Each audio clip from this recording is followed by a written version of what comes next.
I've got something for you. Thanks, Simon. From ABBA's Polar recording studios in Stockholm, this is Richard Skinner with a Radio 1 exclusive.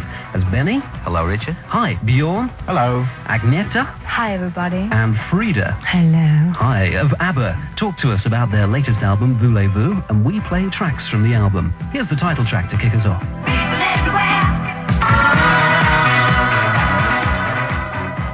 Voulez-Vous, the title track from the latest, and I think best album we've heard yet from ABBA. Oh, thank you. Oh, thank you very much. It's good music on it. Interestingly, it's a sort of disco funk sound on that title track, Bjorn, and in a way it sums up the album. It's a new move for the group, isn't it? Yeah, that's what we feel ourselves. You recorded the tracks, or part of that backing track, in Miami. That's right. Benny and I, we were in the Bahamas at the moment, writing. We had hired a house down there, and we had written Voulez-Vous, and we thought it was the perfect track to be recorded in Miami. So we called Jerry Greenberg of Atlantic Records, and he set up a session for us. Benny, who did you get to play on it? Well, there's a group called Foxy. They had recently a big hit in America. They were all in, and some additional musicians. And we had help from Tom Dowd and the Albert Brothers.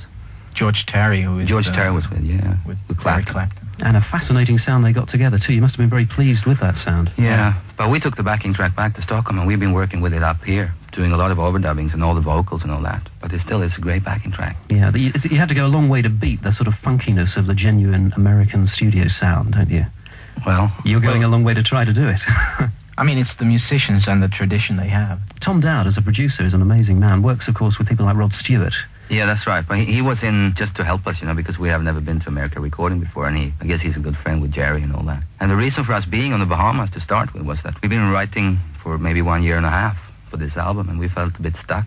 So we said maybe we should go away for a couple of weeks and see what comes out of it. Well, I think a lot of impressive music, as we'll be hearing in the future, has come out of it. We can't not talk to the ladies. Great sounds of disco on this album. Do you two really get into disco nowadays, Agneta? Yeah, I love it, really. It's good to dance to, but what's it like to actually sing disco? Well, it seems all right for me. It's very good to try new things. And we really felt fine in the studio when we did it. So. Good. Frida, did you enjoy doing the album as a whole? Was it a fun experience getting this one together? Yeah, I think it was the best one we have done so far. Interesting thing about the next track we're going to play, Bjorn, we must talk to you about this, Does Your Mother Know, is that you're on the lead vocals. Yeah. Just a mistake. Well, it seemed to be a good song for me. Not many are, but this one seemed to be. And, well, I really got a kick out of singing that. Let's have a listen to it now. Yeah. Does Your Mother Know, with the lead vocals of Bjorn and some interesting backing vocals there. I mean, the girls are sounding slightly sped up in the background there. But we are not. No. Really? No, they're not. They can sound like anything, I tell you that. Yeah. That's amazing. So we were talking just before the track about how and why you decided to do the lead vocals. I mean, you're not a stranger to singing, but you just don't do an awful lot of it at the moment, do you? No, but obviously, I mean, the girls are much better singers than I am. Oh, yes. But this number doesn't contain any long notes or anything like that, so it was suitable for me. When we recorded the backing track, the girls, they're usually there to sing the vocals, so we know what key to record it and all that. But they weren't there at the time, so Bjorn was singing. And it sounded all right, so we said, let's record it in this key. It's suitable for obviously, him. I mean, if you listen to the lyric, the girls couldn't sing it. Yes, it would have been a little difficult. Is this going to be the start of a new trend then, Bjorn? Do you want to spread the vocals around a little bit? No, we take it as it comes. If there are numbers that are good for me on the next album, okay, I'll sing them. I'll be happy to. Well, later I'd like to talk a bit more about the songwriting side, but first of all, let's hear one of your best known and I think best number one sounds from 1976. It's Dancing Queen. Dancing Queen, a number one sound from the summer of 1976, proves that you've always been into dancing, that it's not a new move for ABBA. Oh, no, that's true. I must admit, as a listener, I'm amazed at the number of people who are making these disco records. I mean, Paul McCartney has just made a very successful disco sound. As we say, Voulez-Vous, the title track, is undoubtedly a disco sound. Yeah. How long can disco continue like this? Well, I think Forever. As people like to dance. And with people like Paul McCartney, Rod Stewart, the Bee Gees, Stones going into it, I mean, talent going into disco, it'll develop and it'll only get better and better. Talking of Paul McCartney, as we just were, I gather, Benny, that you are quite an admirer of his work and indeed got together with Paul recently. Yeah, that's true. Frida and I have spent 10 days on Barbados. Yeah. And he was there with Linda and their family. Great family there. Did you get into a studio with him at all? No. Just met him and had a little chat. But I really admire what he's doing. I mean, everybody realizes how really hard it is, how difficult it must be to stay where he is now for so many years. And not only maintain a sort of a presence in the business, but to also be a step ahead of things so often. Yes, that's true. Yeah. Which is another trademark of ABBA. No soft soaping, but you do tend to set trends rather than follow them, which must be a little bit of a strain, I would have thought. Well, that's why it takes so long, because we like to record an album with 10 singles. Each individual song we like to treat as a single, and which means that we have to put down a lot of work and we maybe throw a lot of material away, and it takes time. But we'd rather do that than have a bad album coming out every now and then. The use of strings on this album, it strikes me, although you've had strings before, that you've gone much more in for the string sound on this LP. Oh, I don't know. I haven't noticed that myself. No, you might think so because it starts off with this Mozart thing on As Good As New. Perhaps that's why. Yeah. It's not more than usual, is it? I don't think so. We've used the synthesizers also, but we still do it on this one. I mean, it's just the change of sounds and also maybe the different tunes. You add on what you want to add on. That's it. Well, let's have an example of that Mozart sound on the track that opens the LP, As Good As New.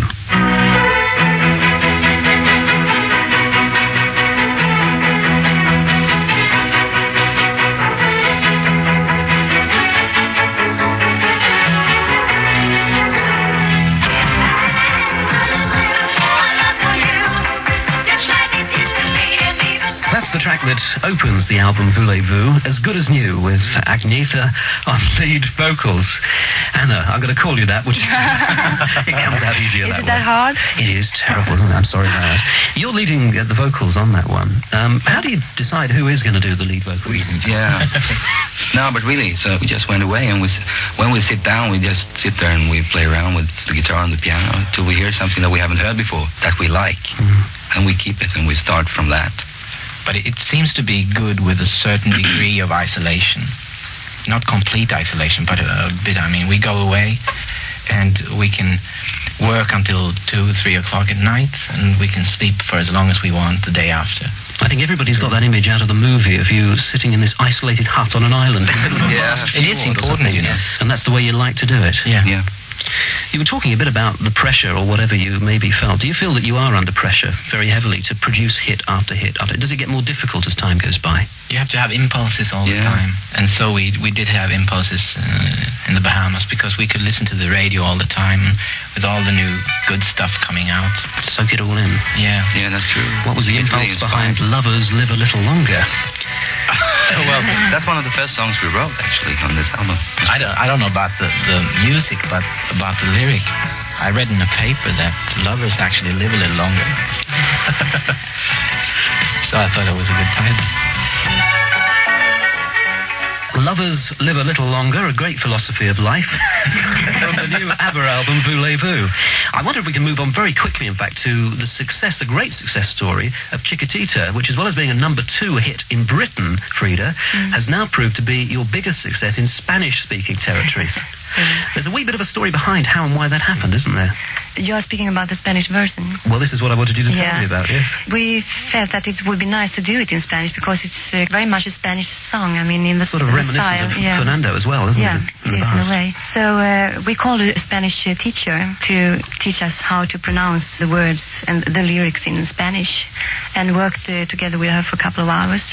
And then we went to the studio, and she was sitting there with us and listening, and corrected us if there was something that was wrong. And I think But it wasn't. No, it wasn't. I think it went out very well. And it's gone down pretty well. It's the first time that they worked on their own completely. Yeah. Benny Björn wasn't in the studio at all. Really? So you just put that together on your own? Yeah. Let's listen to this music for UNICEF song, and it's a good thing it's doing so well around the world. Chiquitita. Chiquitita, dime por qué. Chiquitita, #2 hit as it was in Britain, now doing rather well all across the Spanish-speaking world. And as we were saying, a song for UNICEF, which is a fascinating charity venture where songwriters have literally donated all their royalties to the charity. How did you get involved in that, Bjorn? Well, I think it originally the idea came from the Bee Gees and Robert Stigwood. And they contacted us through some American lawyer. And we thought it was a great idea. And they put down a lot of work into that to make it happen, which is very difficult with so many big acts. And we sort of hope it could be a tradition, or it could be repeated maybe in Europe. Well, it's a grand gesture, no matter what, and it's raised an awful lot of money, I gather. Yeah, it must have. That's a lot of money. Kisses of Fire is a good track off the album, the last one we're going to be able to have in this half of the programme. I wonder if we can talk actually to Anna on this one, Agneta. I keep trying, one day. Funky styling again on this particular track. Was the backing track another one of these American ones, or is it a Swedish No, it's only recording style? Voulez-Vous that they did in Miami. So this is It's a Swedish one. real funky Swedish. That's nice. Right here on Kisses of Fire from the ABBA album Voulez-Vous. Lay your head on my chest. I'm at the point of Kisses of Fire from ABBA's brand new album Voulez-Vous. Well, it's now coming up to 11:30 on Radio 1, and it's over to the newsroom for the latest national and international news. Welcome back to Stockholm. This is Richard Skinner in ABBA's studios, talking to them and playing tracks from their latest album, Voulez-Vous. But first, let's go back in time to a track from the album Knowing Me, Knowing You. What about Frida? It sounds interesting anyway. It's a very little role, but I think it was very interesting because I liked the script. It's about two people getting divorced, and I am the wife. And the man is taking off with another woman to Argentina. And we live down there in a house, and my scene is together with Lena Nyman, a very great actress here in Sweden. And we meet, and she's very sick. And we have a nice little talk, coming to know each other a little bit. That's what it is about, actually. Frida, do you It's not intend much. do you intend to do some more acting in the future then? Is that a little... If I get a good offer, why not? I mean, it's a nice thing to do. It's very funny, actually. What about the sort of family life now in ABBA? You're getting an awful lot of publicity on various lines, actually, of the family life. Has it in any way caused any problem professionally? You know, is it difficult at all? No, it's not. It's not. It's working out fine. It's better now. That's Bjorn and Agneta saying. Yeah, of course. Maybe the worst thing of all is the fact of all the publicity and the acres of newsprint and columns that have been When written. you are a person that everybody knows, you have to take that. You know that they are going to write about it, and you have to take it. Yeah. Well, this So we is don't look Anna at the talking. papers too much ourselves. Yeah. Great. Well, I know a lot of people are wishing you all the best, both personally and professionally together, and a lot of people are very pleased that the group hasn't been affected adversely. Benny and Frida, you've just Got made married. it legal, as they say. It was no secret that you have been together for a long time. Has it changed your lives, do you think, the fact that you're now a married man and wife? Maybe in a way it has, yes. Yeah. But I couldn't tell what it is. I mean, you feel very comfortable, and I like it, I must say, and I like the wedding. And the thing I like best is that there is still confusion. Who is married and who is not? I mean, it's been the question for 7 years. Yeah. Still is. The most confusing group in the world, ABBA. Well, it's interesting, on the album you've got a terrific variety of music here, and on the next track we're going to play, I Have a Dream, Frida sings what to me sounds like quite a folky number, almost maybe going back to the roots in a sense. It's sort of, it has a Spanish guitar, and it has a sort of a Greek rhythm, and I don't know what it is, but... And the International School of Stockholm Choir. Yes, that's Yes, true. that's- We enjoy that very much. Let's give everybody a chance to hear it now. It's a very, very beautiful track, in fact, from the album I Have a Dream.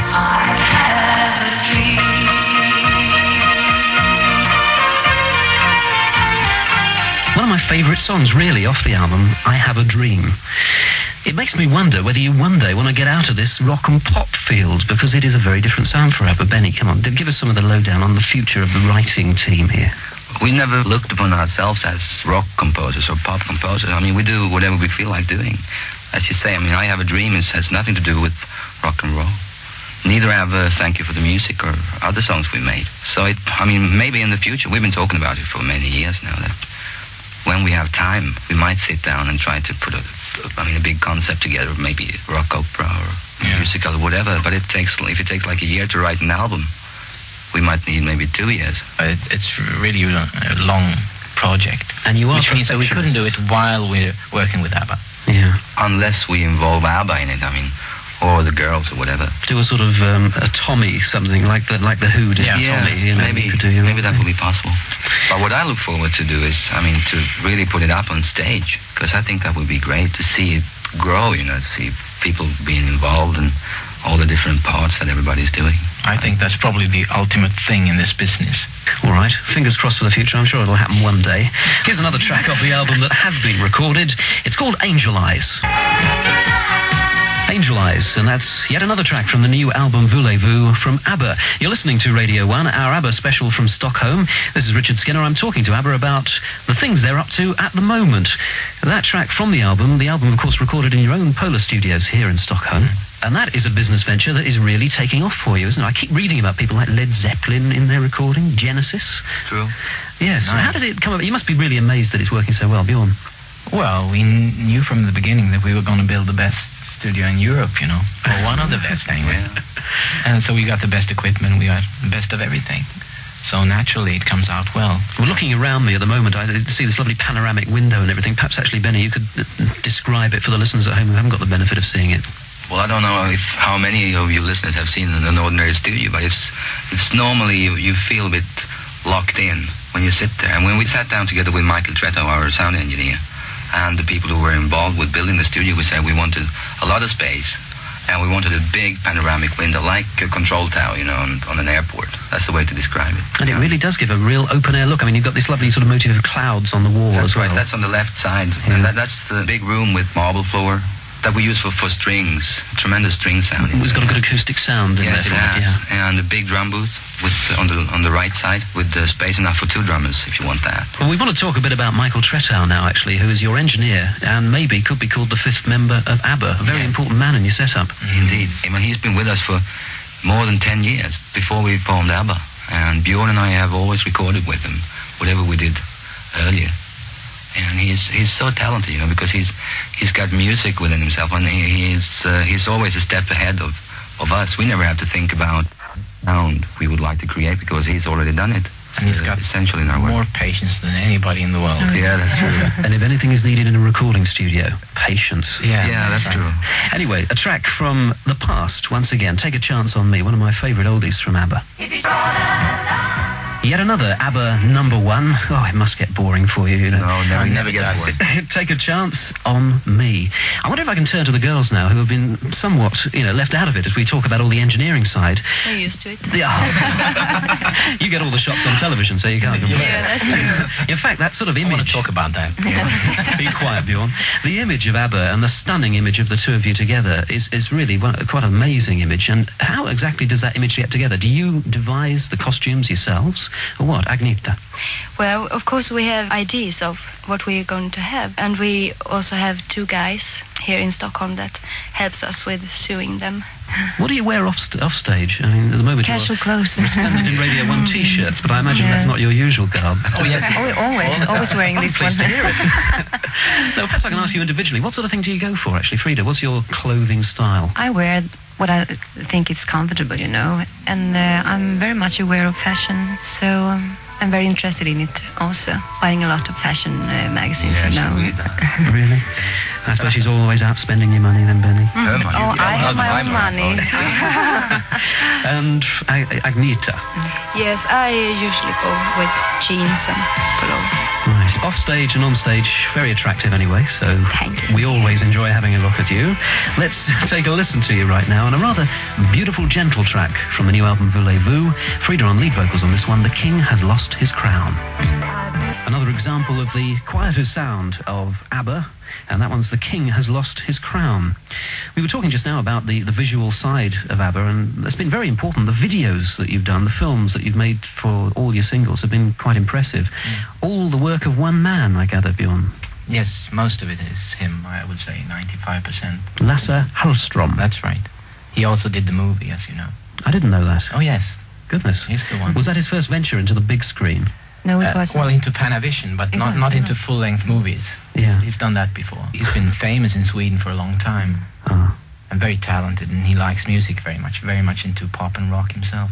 You're always very, very careful about the way you choose the people to work with, aren't you? You know, you're selective.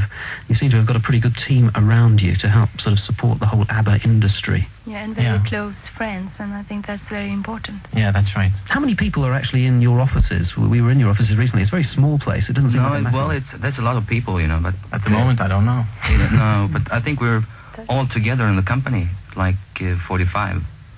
It's a small company, and yet it's become the biggest exporter in Sweden. Do you like to get involved in the business side? We try to keep it separate, but when there are big decisions to be made, all 4 of us have to be there. But otherwise, I mean, we try to have it separate from creating the music. It's interesting that when you're selling albums behind the Iron Curtain, you're not allowed to actually get any money out of them there, are you? You have to barter for your profits or something. Well, some of the countries pay in dollars, but not very often, and they don't like to do it. Well, UK sales, thinking of success worldwide, I gather the record Voulez-Vous has only been on sale for a day or so, and already it's passed the platinum mark in Britain and has sold £1.5 million worth of copies. So that's the UK. I wonder what it's going to do worldwide. It must be very hard for you to grasp the volume of success. Yeah. We don't even know how many records we've sold altogether before this album. I mean, it's almost impossible. There's one guy trying to find out right now. He's sitting and selling telex all around the world to have the report on exactly how many records, because it's just for fun, you know. I heard word of something like 100 million. Yeah, maybe it is. I mean, I don't know. It could be. Amazing figure, isn't it? Yeah, that's what I reckon. Well, let's have a track off this rather popular LP right now. If It Wasn't for the Nights. The last track we're featuring today from Voulez-Vous, that's If It Wasn't for the Nights. I'd like to thank you all for talking to us today. Once again, the pressure of stardom is on you and people are demanding interviews and pictures and What do you do to get away from it all? Bjorn, I mean, do you have any hobbies? Yeah, several. Such as? Like boating, jogging, reading, and spending a lot of time with the children. I'm told there's a lot of things to do. Ice skating, you're pretty good at that, I'm told. Oh, am I? Well, I didn't know. Well, at least you don't fall over. No, I don't. I used to play in a hockey team when I was a boy. What do you like to do in your spare time? Oh, my hobby is music, and I'm taking dancing classes. That's also one of my hobbies. What sort of dancing is that? Sort of Saturday Night Fever? Ballet. No, jazz ballet. Oh, really? Yes, and also taking singing lessons, both Agneta and me. Great. Doing that. What else, Agneta? I'm a jogger as well, and a swimmer. And, you know, we've got 2 small children, and that seems to take 90% of the time. Always do. Yeah. Yeah. Good one. And Benny? Well, my favorite hobby is the boat that we have, Frida and I. But that's only during the summer, so... And in the winter? Well, I play tennis twice a week. What I do. That's not a hobby, that's just for try to keep fit, which I'm not. And I do a lot of reading, like Frida. We read a lot. And, well, music also. All right, and I gather on the quiet you're supporting Malmo in the European Cup. Yes, I support Arsenal in the English Cup final as well. I think I'm going there, actually. All right, good. All that in the future. I think also you're planning to go out live on tour soon. Perhaps you can give us the lowdown on that. That's right. In the middle of September, we're going off to the States and Canada, and then later on in the autumn, I don't know exactly when, we'll go to Europe. And in the middle of October, that is. And does that include Britain? Indeed, yes. We're going to be like a week in England. I don't know where we're playing, actually, but we'll tell you. Plenty of ABBA in 1979. Well, you never know.